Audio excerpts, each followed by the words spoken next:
She stares at the mirror but no longer recognizes herself. The sparkle in her eyes disappeared. The smile became an empty reflection. She believed for years that marriage was an unbreakable commitment, a sacred promise to uphold at all costs. But at what cost? What once seemed like a home has become an invisible prison. Her husband's words, as sharp as blades, not only left marks on the skin, but also bled the soul. "You'll never be anything without me." God hates divorce.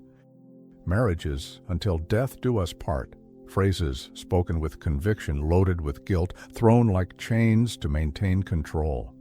She kneels on the cold floor of her room and, for the 1,000th time, says the prayer that has already become a worn whisper.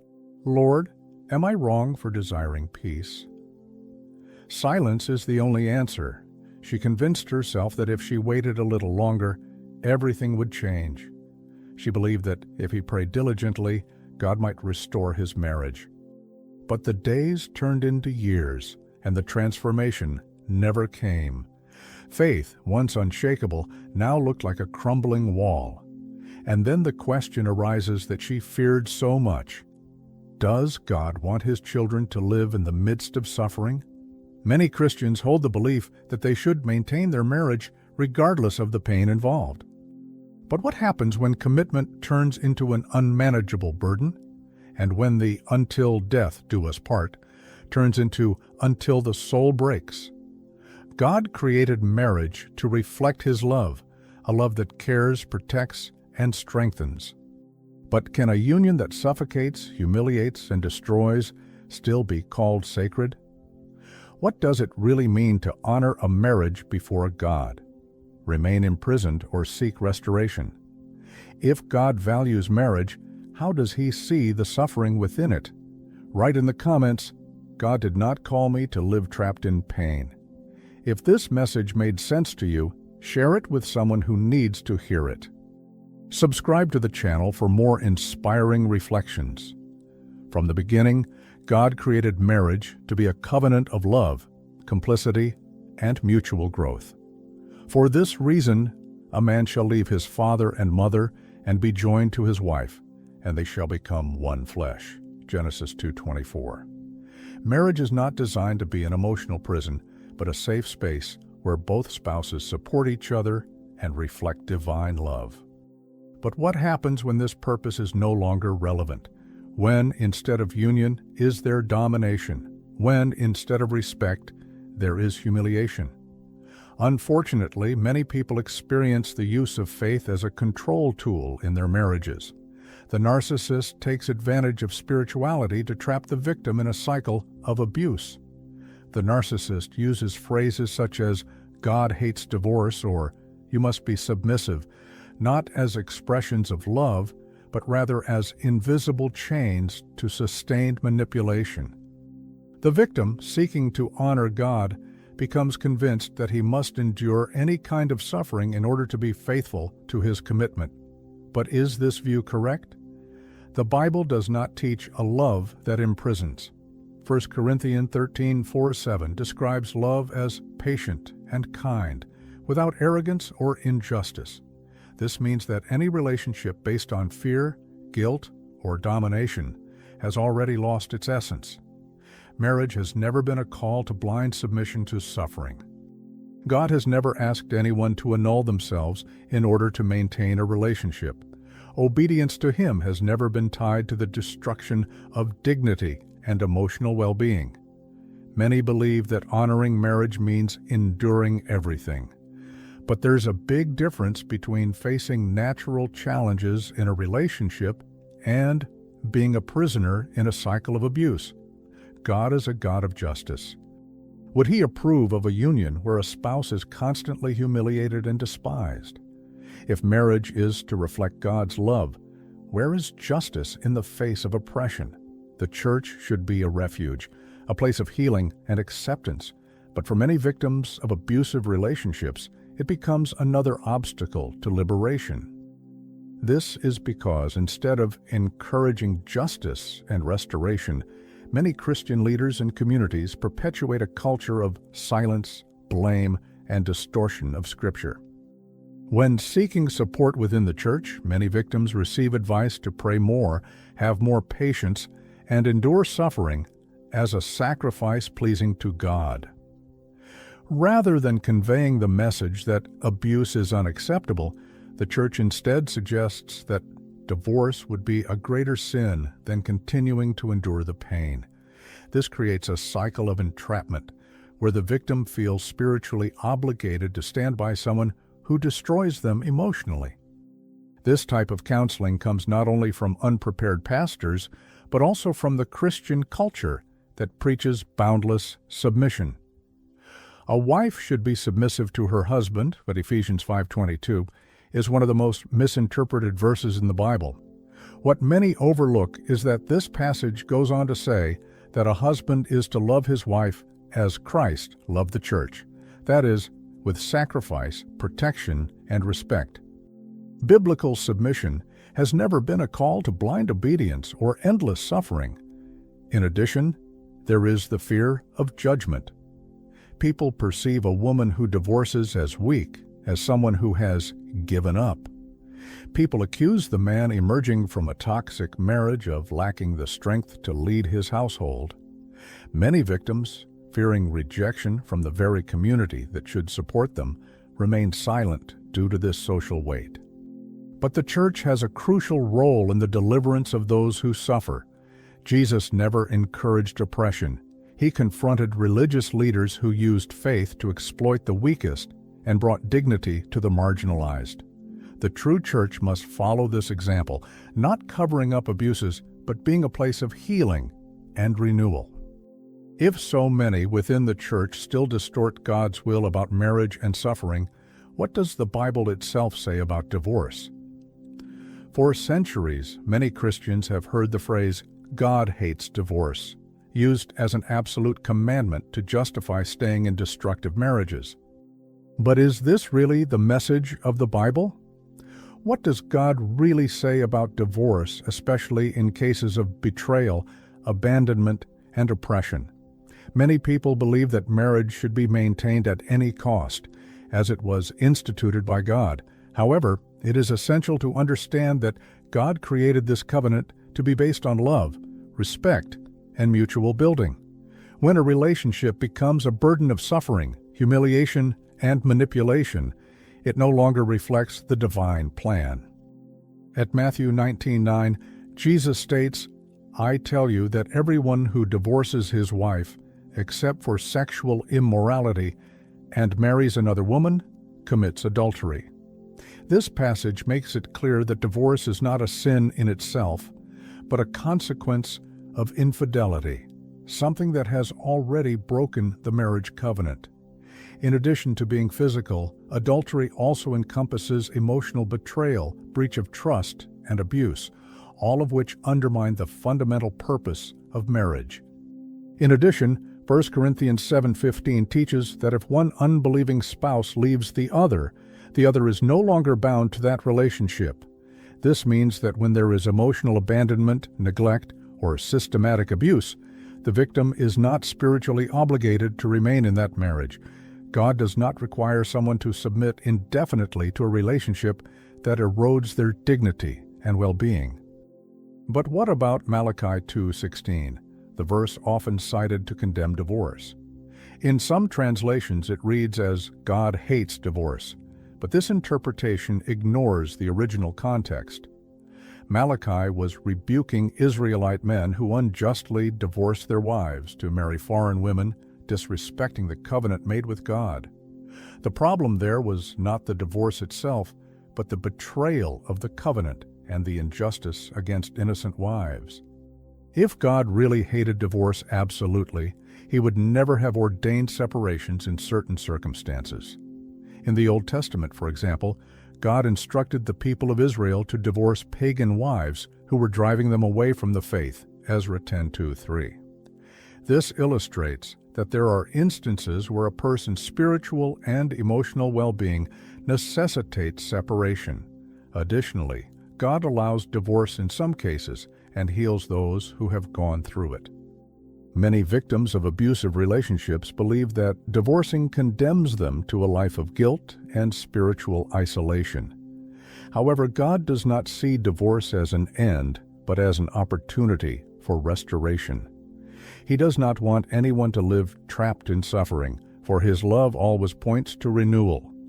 Jesus did not encourage divorce as something trivial, but neither did He forbid it in cases of betrayal, abuse, and abandonment. When love and mutual respect destroy the purpose of marriage, separation can be a legitimate liberation. The decision to divorce should never be made impulsively, but rather with wisdom, prayer, and discernment. If God allows divorce in certain circumstances, how do we know if this is the right decision? Emotional abuse rarely begins with overt yelling or threats.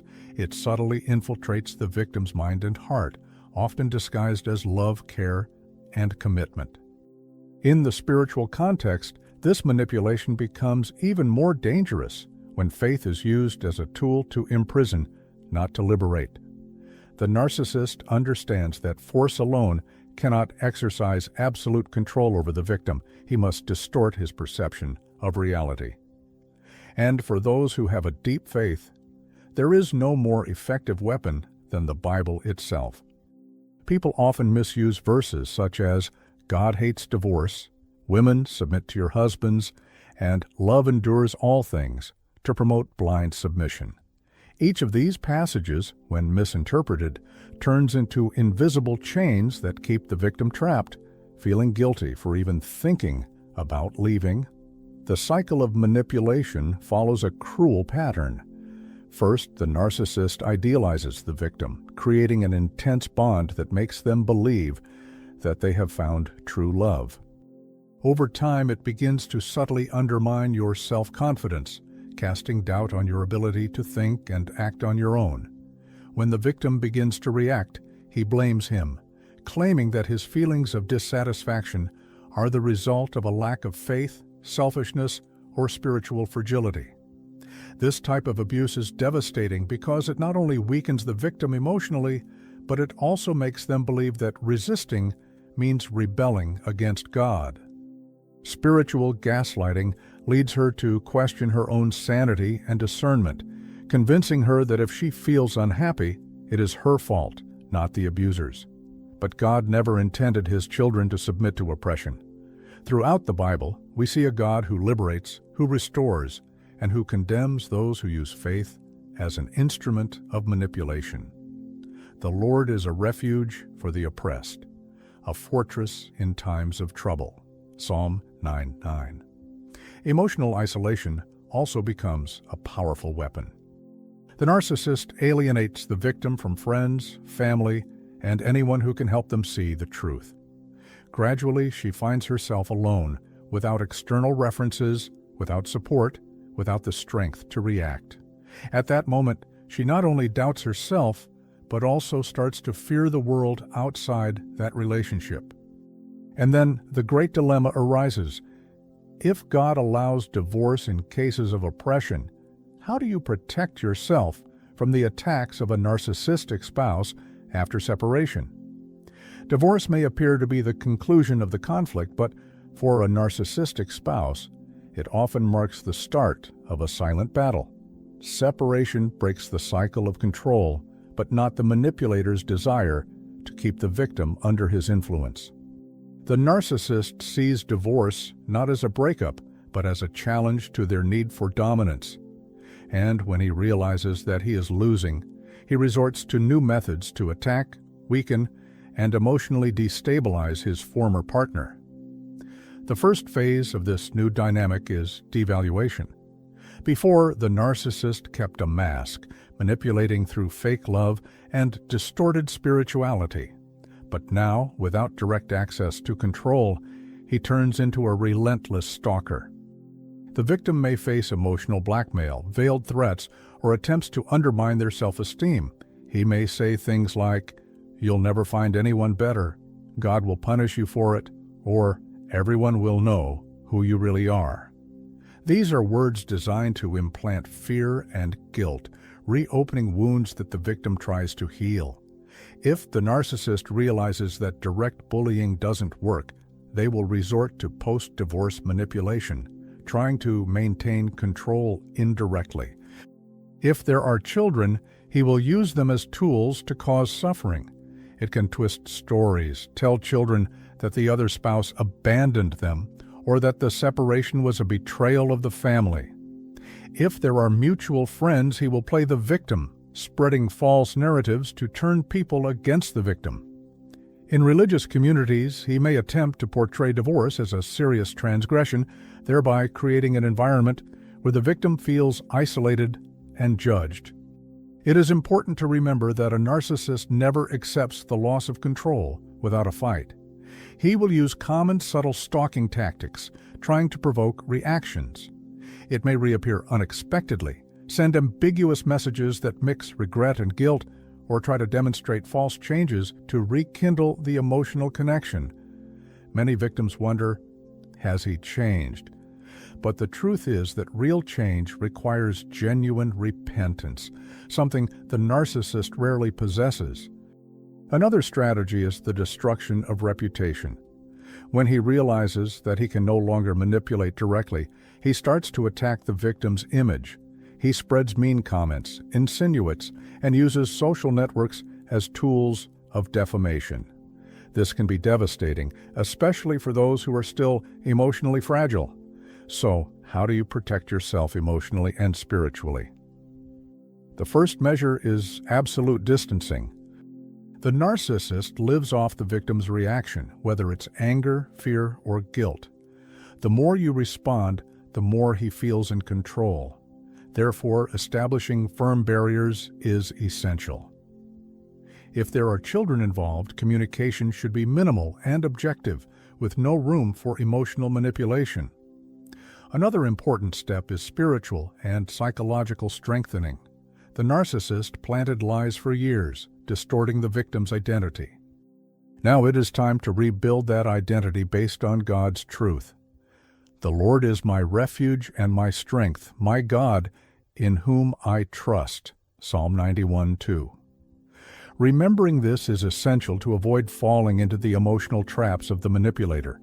In addition, seeking support from trusted people is essential. Having a support network made up of friends, spiritual leaders, and even therapists can help the victim to strengthen themselves and avoid emotional relapse. The greatest victory against a narcissist is not in direct fighting, but in absolute indifference. He cannot tolerate neglect, as his strength resides in his capacity to influence the victim. When there are no more reactions, he loses his greatest weapon. Now that you've broken the cycle of manipulation, how do you rebuild your identity and steer clear of new toxic relationship patterns? The victim can achieve physical freedom the moment they leave an abusive relationship, but true liberation takes time to manifest. For many, divorce ends the cycle of external control, but it leaves invisible chains that still bind the mind and heart.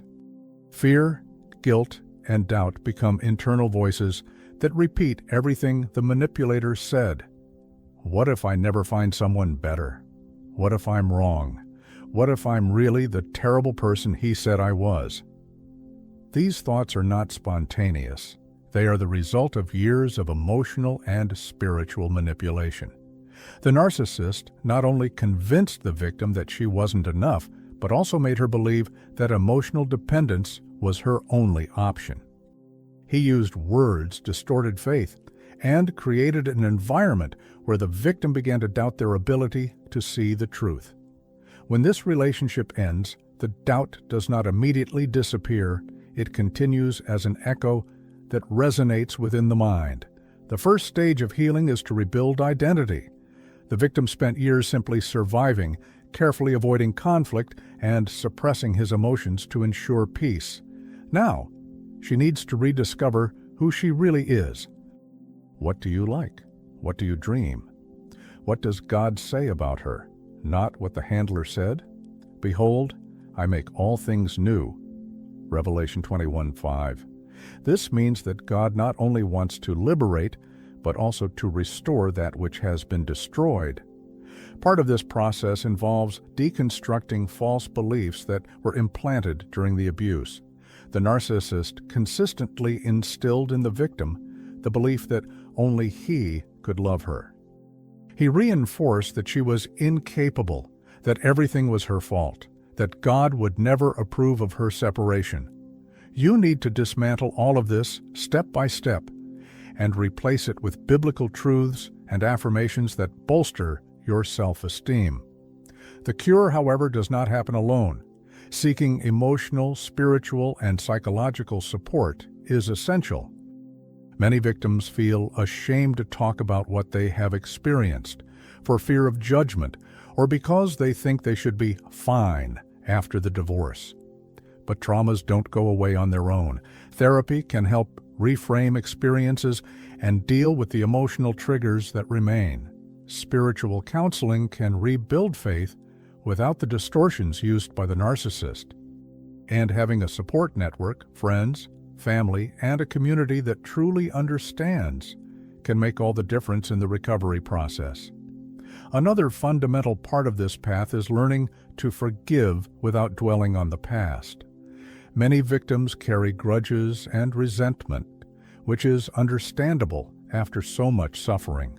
But holding a grudge is allowing the abuser to continue to have power over your life.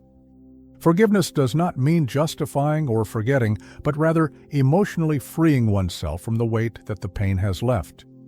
And when healing begins to happen, a new challenge arises: how to ensure that you never fall into the same traps again.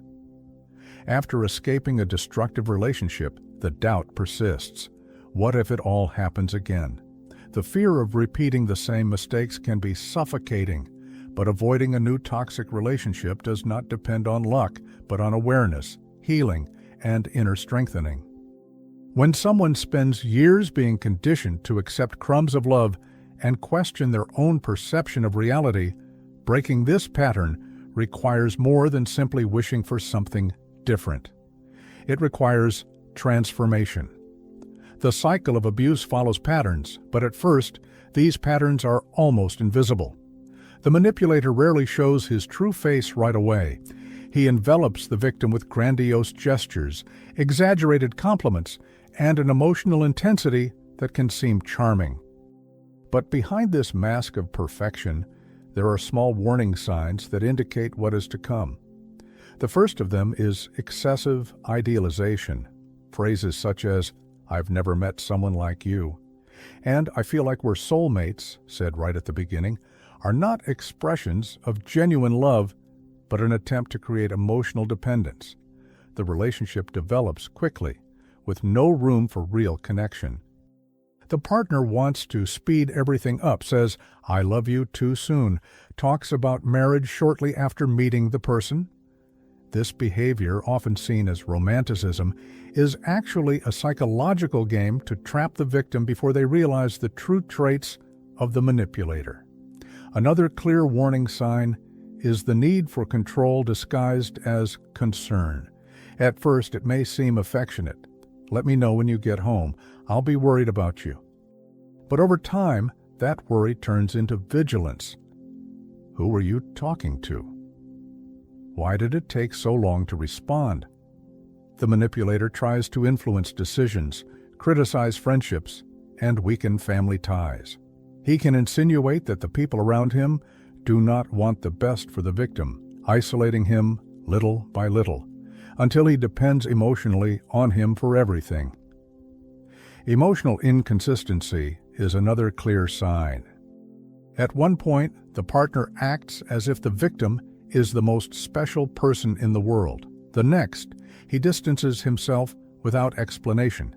He may be affectionate and loving one day, and the next day, cold and indifferent, leaving the victim confused and insecure. This behavior is not random, it is intentional. This is how he establishes control. The victim begins to strive to return to the moment when she was treated with love, not realizing that this sudden change was never about something she did or didn't do, but about maintaining dominance over her mind. In addition, the lack of empathy manifests itself early. The way this person treats employees, friends, and even strangers reveals a lot about their character. Whoever belittles, humiliates, or jokes about others will do so to their partner. Many victims ignore this sign, thinking they will receive different treatment. However, once the initial enchantment dissipates, abuse ensues, and the target reverts to the praise they once received. But recognizing these signs is not enough if, deep down, the victim still does not believe that he deserves better. For years, the narcissist reinforced lies, implanting the idea that no one else would love her, that she was weak, difficult, or ungrateful. These words become an inner voice that, if not silenced, can lead to new toxic relationships. Rebuilding self-esteem is essential to prevent this history from repeating itself. Creating clear boundaries, learning to trust your intuition, and strengthening bonds with people who really care are key steps. Anyone who gets annoyed when you set boundaries probably wants to cross them. If something seems wrong, there is no need for tangible evidence to walk away. Abuse often silences intuition, which requires rescue. Healthy relationships don't start when you meet a new person, but when you learn to feel complete without needing external validation. Emotional dependence creates vulnerability for manipulators, but a strengthened identity prevents anyone from accessing the heart without deserving it. Faith can be a powerful pillar in this process. When identity is grounded in God, the empty promises of false love no longer have power. Those who understand their value do not accept less than they deserve. Another essential aspect of avoiding falling into a new destructive cycle is learning to say no without guilt. Many victims of emotional abuse have been conditioned to believe that saying no means being rude, ungrateful, or selfish. But setting boundaries isn't a lack of love, it's self-preservation. If someone pressures you to push over your boundaries, they don't respect you. And if she doesn't respect you, there's no reason to allow her to be a part of your life. Rebuilding life after an abusive relationship involves more than avoiding new mistakes. It involves learning to trust again, to open up to new connections, and to recognize genuine love when it appears. This does not mean living in fear of new relationships, but rather with wisdom, not to repeat destructive patterns. Healthy relationships are built on mutual respect, honesty, and freedom. Healthy relationships do not involve manipulation, psychological games, or a constant sense of caution. Someone who truly loves doesn't need to force, pressure, or make the other feel guilty for having their own needs and limits. The past can teach, but it cannot define the future.